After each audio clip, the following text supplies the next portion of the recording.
The US wants to bring WikiLeaks founder Julian Assange to trial on allegations of espionage, but a London court refused extradition.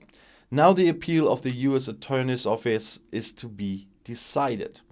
For the first time in more than half a year, Julian Assange appeared in court at a public hearing in London.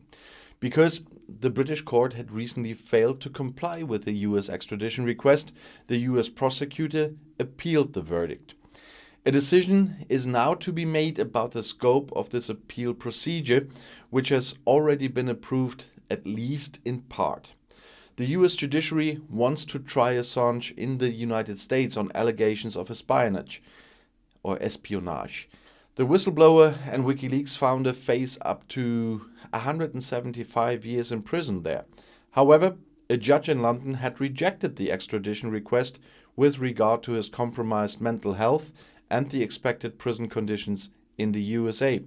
The founder of the platform WikiLeaks was switched on by a video switch from the maximum security prison Belmarsh in the southeast of the British capital, where he has been sitting for more than 2 years.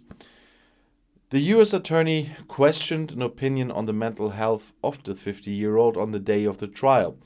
The assessment that the Australian could take his own life under the conditions of detention in the USA must be reassessed, the lawyer said before the High Court in London on Wednesday.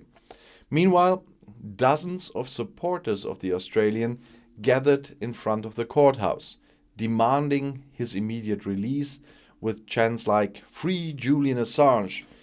It is absolutely clear that the US government should drop the allegations, they said. The Biden government cannot defend the freedom of the press and at the same time continue this case, said Assange's partner Stella Morris to the British news agency PA. For years, while fleeing from prosecution by the authorities, Assange was given shelter by Ecuador. In 2019, Ecuador withdrew Assange from protection and left him to the British authorities. Assange had previously lived in the Ecuadorian embassy in London, and in the meantime he also lost his Ecuadorian citizenship. And I'll see you in my next video. Bis gleich.